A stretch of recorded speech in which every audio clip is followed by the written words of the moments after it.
Why your state matters before you do anything else. Let me explain a little bit. Most of us live our lives in a very reactive place. We have the things that we want to get done. We have the lifestyle that we want to live. We have the relationships we want to focus on, stuff we want to ignore. And we think that the road in front of us is pretty straight and clear, and it's just about us getting stuff done. We just have to push it and hustle and force ourselves and just tackle whatever comes our way. Now, you can even hear from my languaging how intense and harsh that really sounds. Couldn't think of the word. It's very harsh because it's not the way we're naturally wired. We're not naturally wired to push through things. We are naturally wired to survive, but many times when we go into survival state, what we do is freeze, not push forward. So most of us are expecting ourselves to be able to push through something in a moment of fear, when our intuitive thing to do when we're in fear is to freeze and stop like a deer in headlights. So how can you change that? How can you not react in a way that you get stuck in something, whether it's having a hard conversation with someone in your life, or changing the way your body looks, or changing how you're facing your work? All these pieces come down to the same thing, and this has to do the state in which you start off tackling this problem. So let's change the word tackle to facing.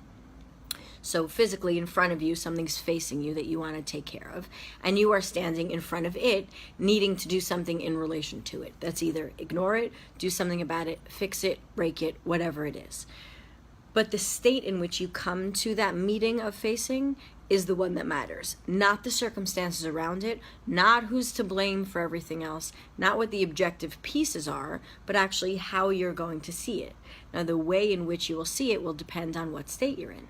So, for example, if you have an important meeting to go to, and I just came from one myself, if I had gone into that meeting in a state of panic or fear or feeling small or not ready for it, the meeting wouldn't have gone well. Now, it wouldn't have gone well not because the circumstances would have changed, but because I wouldn't have been as best equipped as I can be to think as clearly as I needed to hear what someone else had to say, to prepare my answers in a way that would make sense for me long term. I would just be in reactive mode, in that reptilian brain of mine, making sure not to get hurt, making sure no one takes advantage, lashing out and not hearing anything that anyone was saying. It's kind of pointless, and you actually come out much more exhausted than when you went in. So this applies to all areas of life, when we want to do something that's hard as well as when we want to do something that's good.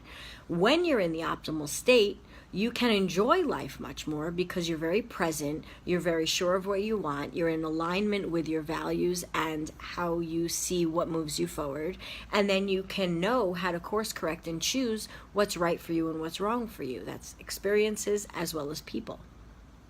So how do you work with your state before anything else? So we think we'll just click into the mode. So if I'm in go mode, my mind is supposed to just know how to do that. If I'm in listen mode, my mind's supposed to know how to do that. And most of us get caught in this horizontal elevator ride between these states, and then we never actually are in the right place at the right time in a way. You're never bringing the right self to the table.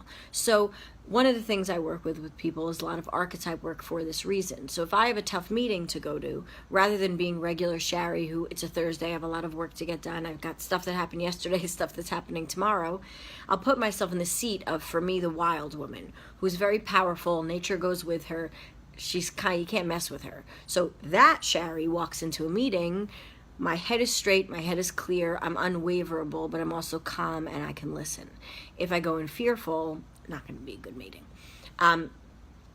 So there are ways to change your state. That could be, sometimes people wear certain clothing when they want to get into a state, listen to certain music, put themselves in certain environments. Take the time to get ready before you face something, instead of having that thing facing you almost feel like a sabotage or an ambush that you then have to scramble and get ready for, because you'll choose many times the wrong state that's just quickly available, the first card that's on top of the stack of cards, and that's going to be who you show up in.